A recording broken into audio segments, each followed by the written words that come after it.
Hello and welcome to another ATP Geopolitics video with myself, Jonathan MS Pearce. This is the Ukraine War Frontline update for the 20th of March 2023. Let's go to the ISW preamble. It doesn't do on Mondays a daily report for each area of the front line due to it being Sunday the day before, but they do some interesting discussion points in their daily report. Most notably about the Russian offensive. I talked about this yesterday in my extra video. Perun's done a really good video on the Russian offensive, or kind of the lack thereof. So ISW says statements made by Ukrainian military officials on the pace of and prospects of the current Russian offensive operations may suggest that the overall Russian spring offensive may be nearing culmination. On March the 19th, that Russia was unable to, this is according to Cherevati, the Eastern Group of Forces spokesperson for the Ukrainians, Russia was unable to gather sufficient forces for the anticipated major offensive in Donbass, and noted that current Russian offensive actions cannot be called a major strategic operation. Cherevati emphasized that the Russian forces cannot even complete the tactical capture of Bakhmut, which supports ISW's assessment that Wagner Group offensive near Bakhmut is likely nearing culmination.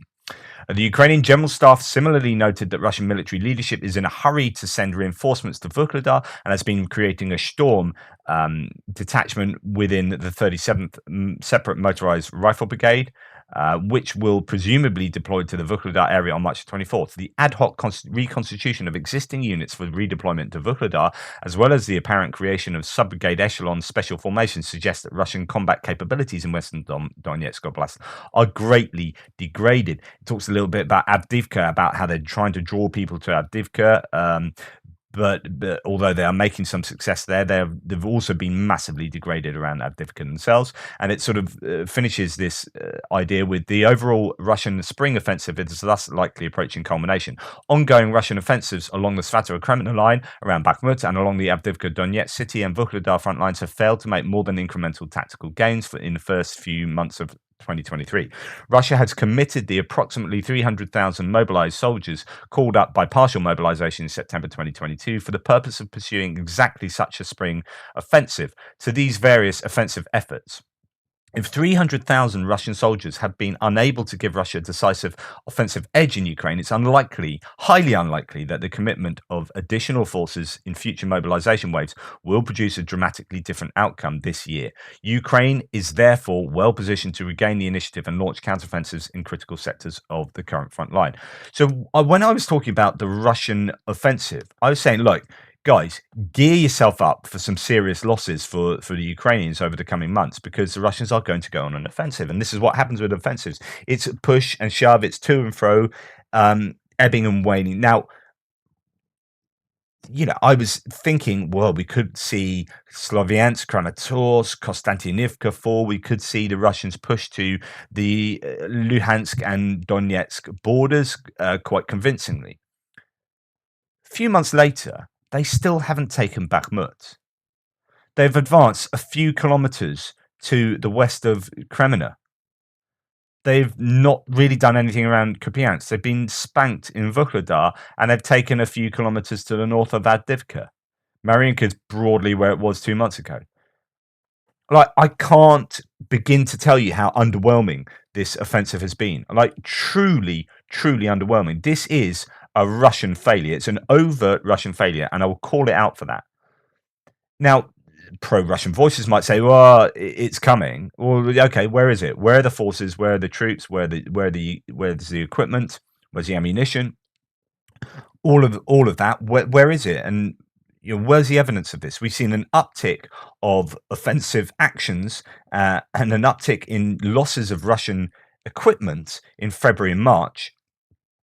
Where is the offensive if that's not it? So therefore, I think that is it. I'll agree entirely with what Perun has said in his video.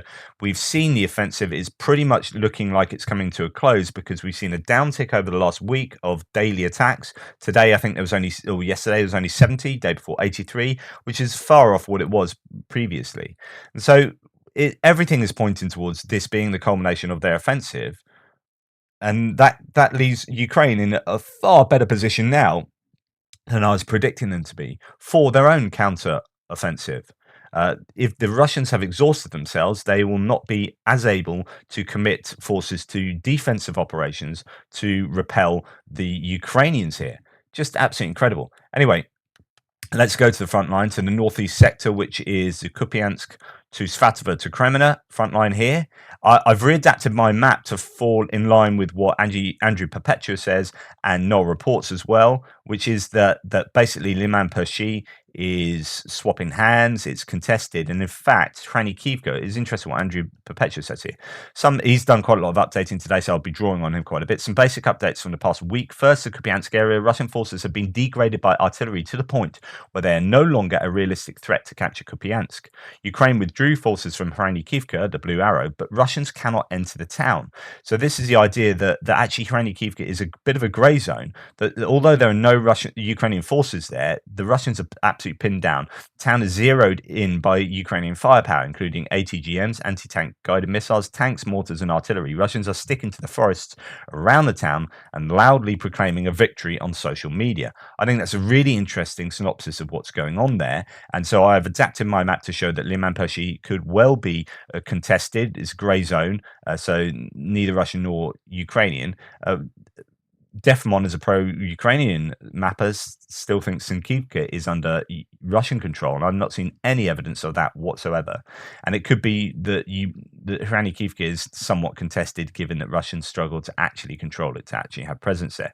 That's a really interesting synopsis. Okay, let's go down to Novoselivska and Kuzumivka area, where we haven't really heard a lot over the last week, given that Ukraine did do a little bit of a pushback against the Russians in that area. Andrew Perpetua says Russia regularly attacks Novoselivska, but they are limited to one road to attack from. Their attacks have no element of surprise. Their forces are often engaged very early by Ukrainian artillery, and these attacks pose no realistic threat to the town. So that pretty much summarizes what's going on there, which is the Russian aren't able to push back effectively. Ukrainians appear to be happy to sit there and hit the town with artillery, hit the Russians with artillery and other weaponry. And I guess it's waiting maybe for a counteroffensive at some point. I don't know. Let's pop down to the Kreminna area.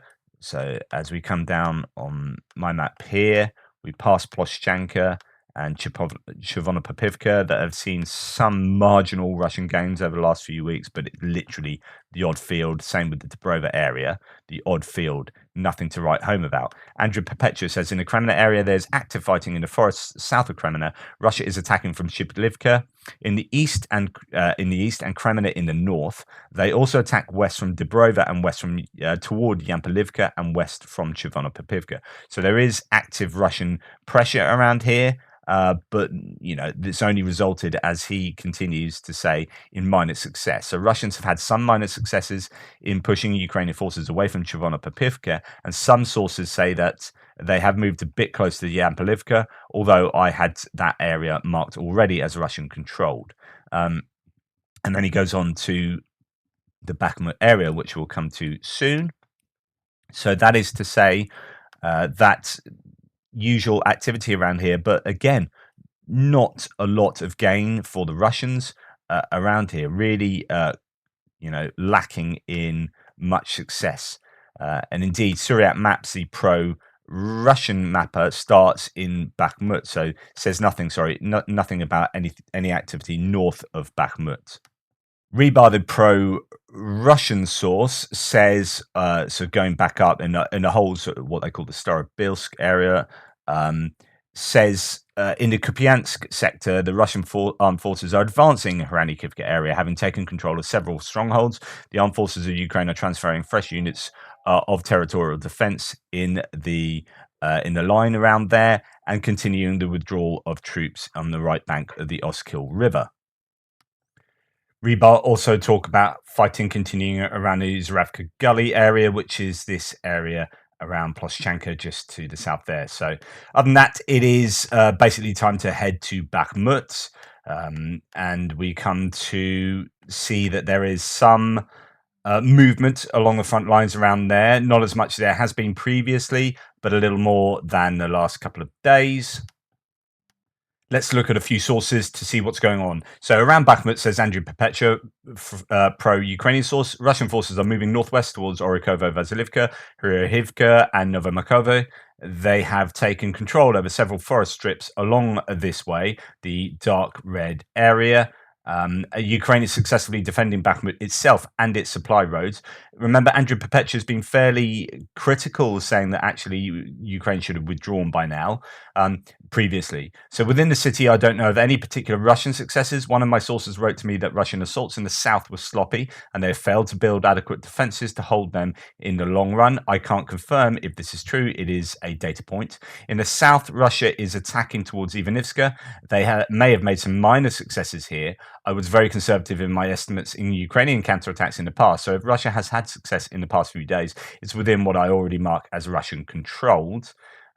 Ukraine may have used a JDAM glide bomb near Yahidny, the airplane Icon. And this is what I reported this morning, although a few people in the threads are saying, no, not a JDAM, probably artillery. I don't know. I'll show you again. I think it is quite a significant explosion. I don't think is artillery, but it could be. Hey, I'm no expert, right? Let's just talk in some general terms. So the Russians have already failed the operation to capture Bakhmut, said the Serhiy Cherevati, who's a spokesman for the Eastern Group for the Ukraine. According to the spokesman, today's Russian actions in the Bakhmut area can hardly be called a major strategic offensive operation. I agree, it's pretty underwhelming, but they have made successes. And will they take Bakhmut? Well, he seems to think they've already failed. Now, in fact, tactically, they cannot complete the operation to capture the Ukrainian district center of Bakhmut. Yes, they are very active battles there. They still continue to carry out dozens of attacks on inertia, but they are suffering huge losses, the spokesman said. There is quite a lot of footage and quite a lot of evidence to suggest that, yes, the Russians are taking huge losses still in the Bakhmut area. ISW are claiming that they could well be culminating. So in their discussion bit at the beginning of their daily report, they said Ukrainian forces likely conducted a localized counterattack southwest of Bakhmut amid growing Russian discussion about a potential Ukrainian counteroffensive in the Bakhmut area. Geolocated footage published yesterday indicates the Ukrainian forces conducted a successful counterattack southwest of Ivanivska and pushed the Russian forces further away from the T-0504 highway in the area. Ukrainian Eastern Force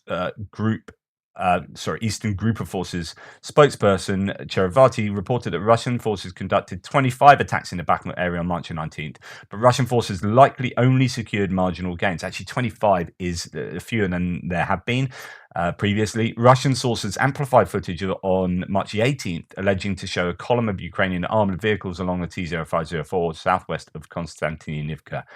And speculated that Ukrainian forces are preparing to launch a counteroffensive operations southwest of Bakhmut. A prominent Russian mill blogger claimed that Ukrainian forces are currently capable of intensifying counterattacks to stabilize the front line around Bakhmut. The growing Russian discussions about an imminent Ukrainian counteroffensive in the Bakhmut area suggest that Russian sources are increasingly uncertain about the Russian military's ability to maintain the initiative around Bakhmut. Interesting discussion.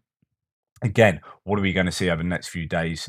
Well, let's have just a little look to see what Bakhmut is actually like. And this is the sort of typical scene that we now see.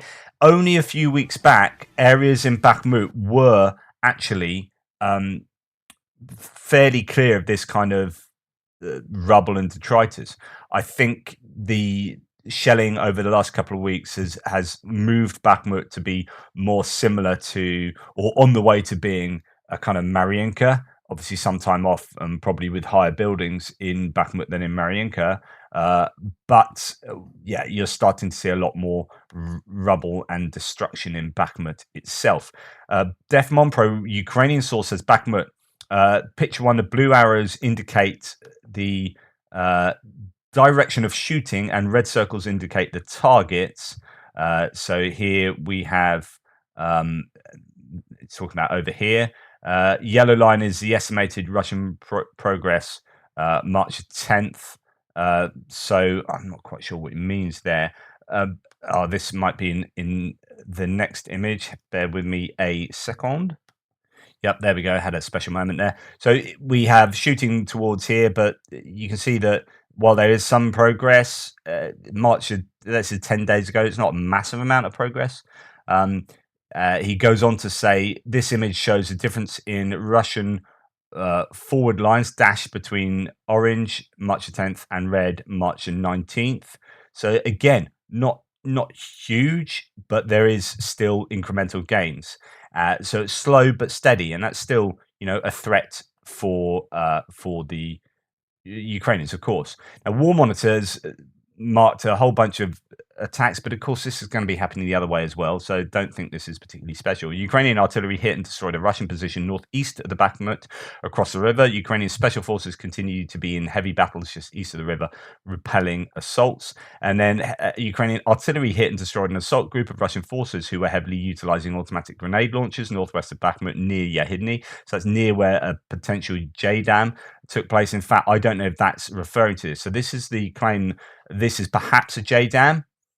Sorry, I've just forwarded it on there. So this is a bunch of troops that are walking out of this building here, and this building is hit. When the troops are about there, the building gets hit. The explosion is pretty significant and led me to think, and others to think, that this is a JDAM, which is a sort of pretty large bomb that has glide facilities on it. The bomb is adapted so that it can glide and has some kind of guidance, and it can hit targets at a greater range than just a normal bomb, obviously, and can do significant damage. So I was saying that seems larger than artillery. Some people in the thread this morning were saying no, I reckon it's artillery. Could be even be HIMARS. I don't know.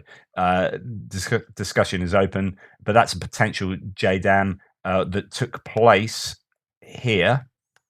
So somewhat behind the lines that's the facility, and the troops are walking down there, and that's what got blown up. I don't know what was in that, whether they're just trying to hit the troops or whether that was a troop accumulation inside, whether there's ammunition, who knows, but certainly worthy of note. Ukrainian artillery hit and destroyed an armored vehicle carrying ammunition of Russian forces south of Avdivka, and that I think is this bit of footage referring to this event here. Sorry. So I will take the sound off. That's the ammunition truck, and it gets successfully taken out. If it is artillery, as is mentioned in the tweet there, then it's pretty accurate artillery, given it's a moving target. So my guess is maybe a mine or an ATGM or something, although I can't see evidence that was an ATGM, but or just a really good artillery hit on a moving target. I don't know. Anyway, that eventually cooks off, and the ammunition gives a much more substantial. See, that looks like that's artillery then hitting afterwards. So maybe it was artillery, and then bang. Whew. So a lot of artillery on board there, and obviously that's not getting to the Russian front. That's not being shot back at the Ukrainians. No reports pro-Ukrainian. Mappa says in Bakhmut the situation is unchanged. There are claims that Russian forces have made territorial gains around the Azov area in the northern part of Bakhmut, but this is unconfirmed. Fighting continues just south or southeast at Tchaikovsky Street in the southern suburbs. And goes on to say no positional changes north of Bakhmut. There are claims from some Russian sources that higher ground around Avdivka has fallen under Russian control, but this has not been confirmed. Further Russian advance along the M03 has been stopped for now. I'll just go to Syriac Maps Pro Russian Mapper to show you what they think has been the gains for the Russians over the last 24 hours. So you can see there's a pressure around Zalizhnyansky or Orikova Vasilivka still, and towards Hurivka. It's around here that I think Syriac Maps has some gains for the Russians. So if we go and have a look at their gains, let's go back to their first one here. So North Bakhmut City. So they are claiming, Syriac Maps, that around the Azov steelworks, so these are the steelworks, rather than pushing through the steelworks, they've actually taken some land to the west, just in this northern area of Bakhmut. And they say, by way of commentary, Russian army took control over a phytofarm nursery area, crossed the railway, and entered in the first buildings of the Selishche district at Alexandry Kolpakovoy Avenue. So this is around here, crossed over the railway line there and started to move down towards the southwest. And then, furthermore, situation south of Bakhmut, the Russian army made new advances at Sobachivka district and is about to reach Mariupolska Street. On the other hand, some kilometers away, west, the Ukrainian army launched counterattack and recaptured many areas south of the H32 highway. So we'll come to that in a second. So they are making these advances to the southeast, just north of the Dambar Pond here, and continuing to move in into Bakhmut, not far from the center now, really. But on the other hand, the Ukrainians have taken back some land, according to these guys, or this guy, from the Russians just south of the T0504 highway. And it's a really important road even though it's pretty much interdicted, well, within the southern suburbs here. Or at least the Russians are super close. But it's a case of using this road in parts where they can, and then using back roads as well, a combination of both.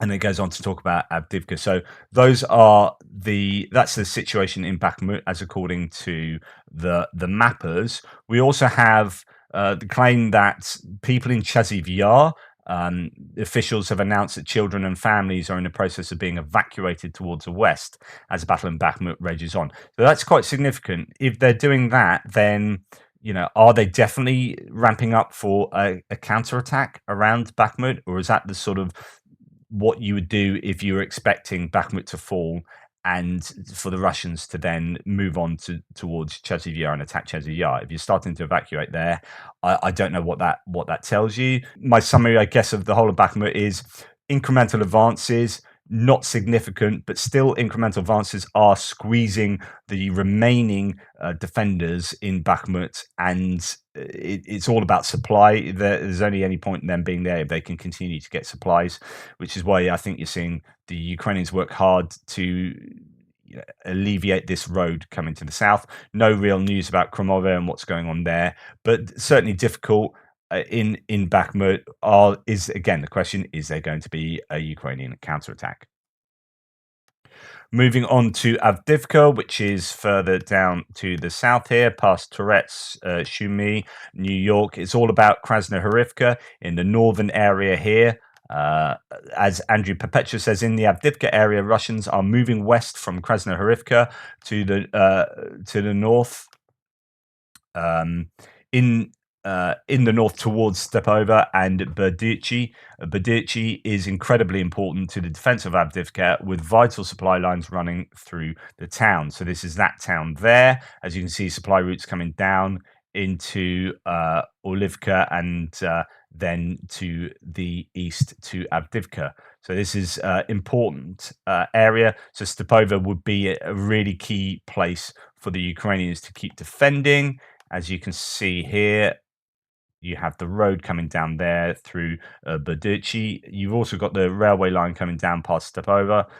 This is important. If the Ukrainians lose this, then again, you're thinking Avdivka is going to be difficult to maintain control of. No report says Ukrainian General Staff reports an unsuccessful Russian attack in the area of Berdychi. ISW reports Russian advances towards Stepova. So far, no visual evidence has been given for either Krasnohorivka or Stepova, but likely something is going on there. Berdychi, as they say, is vital to hold. Absolutely, 100%. War Monitor again geolocates some Ukrainian artillery hitting and destroying several armored vehicles of the Russian forces who were in a convoy in Vodyane. I showed you that footage this morning. Here is the Vodyane footage of Russian vehicles being hit in the Vodyane area, and quite a few pieces of mechanized equipment being taken out. I think they are tanks. There, at least some tanks. It's not hugely clear, but look at all the pock marks, the artillery shell craters that have been left behind there. But anyway, a significant loss for Russian forces south of Avdivka, which is around the Vodyane area, that is here towards Shverny. I don't think they've made too much success of it going towards there. Let's see what the pro-Russian source Rebar says. Rebar didn't say anything particularly different about what's going on in Bakhmut, just the usual stuff. To north of Avdivka, the Russian armed forces are developing an offensive to the west of Krasnohorivka towards the village of Petrovskaya.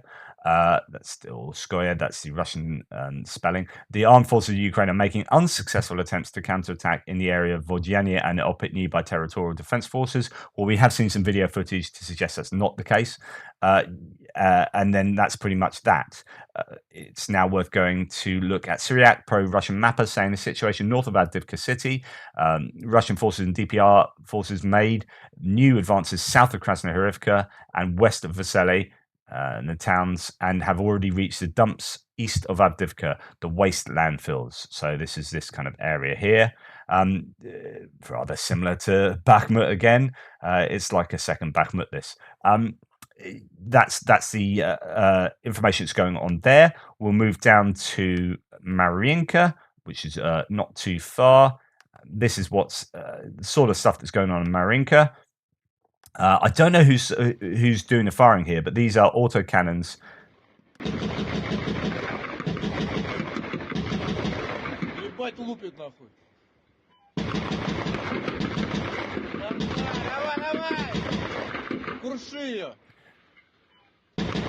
So firing a building in Marinka, they are pretty horrific, those 30 mil autocannons. You can see the damage that they can do.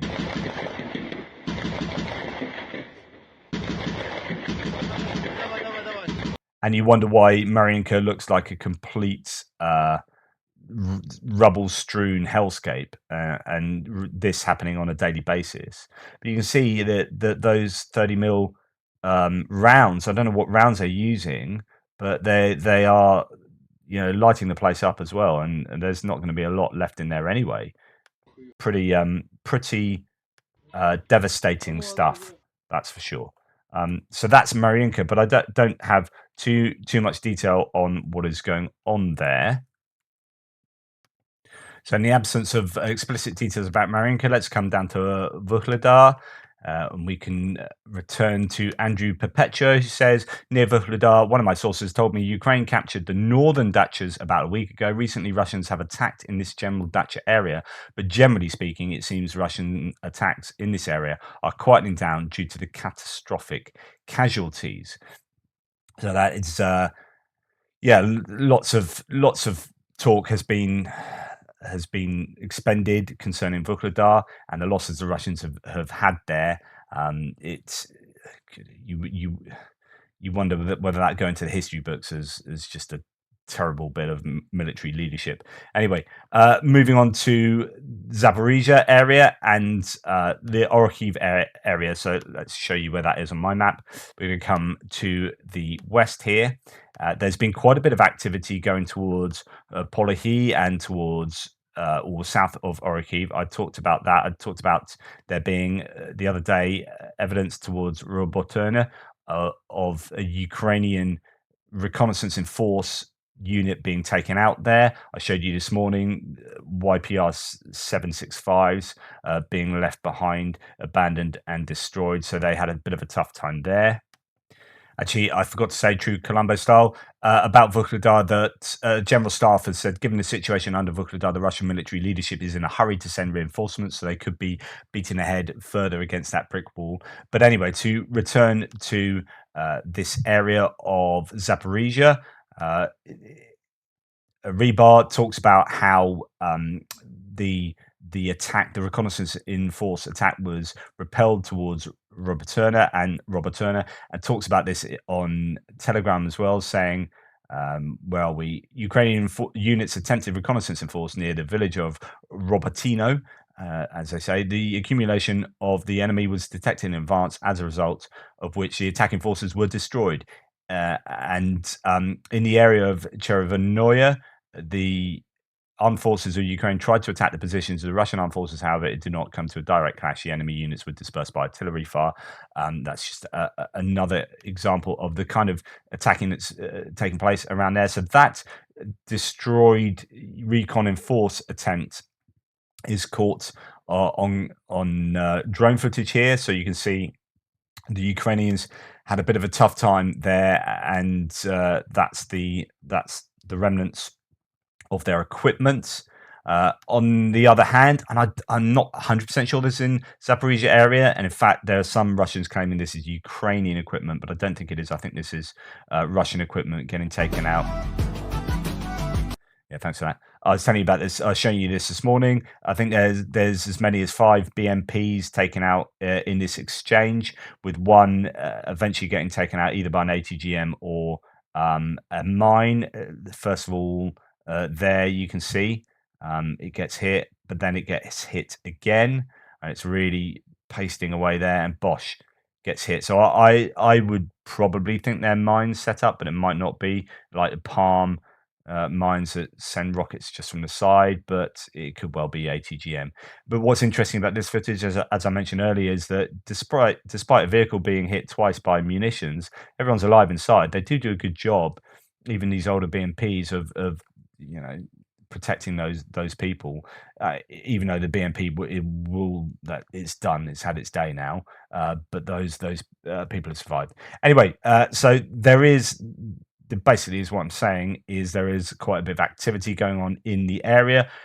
Andrew Papecha is in the Orikhiv area. Ukraine is reportedly doing reconnaissance and force towards Roboterna and Nestoryanka. Allegedly, Ukraine has had minor success towards Nestoryanka, which is just to the south west of Orikhiv. He also goes on to say Ukraine is heavily shelling Kopani, Roboterny, and Drozhnyanka, while Russia is heavily shelling Novoandilivka and the area north of Drozhnyanka. So Drozhnyanka there, Novoandilivka is just here south of Orikhiv. So heavy shelling going out on all along this front line.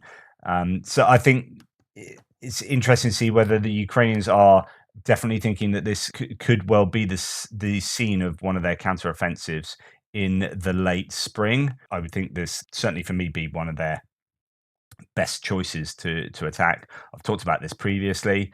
You could see an attack towards Starobilsk, maybe. You could see attack down through Vuhledar towards Mariupol, or down through Tokmak past Melitopol to the sea. I would think here, because it gives you, the closer you can get to hitting Kerch and to hitting Crimea with long range rockets and whatnot, the better it is. So I would say cutting off the land bridge and attacking down there is your most sensible option. So it's unsurprising that we're starting to see reconnaissance and force activity for the Ukrainians in that area.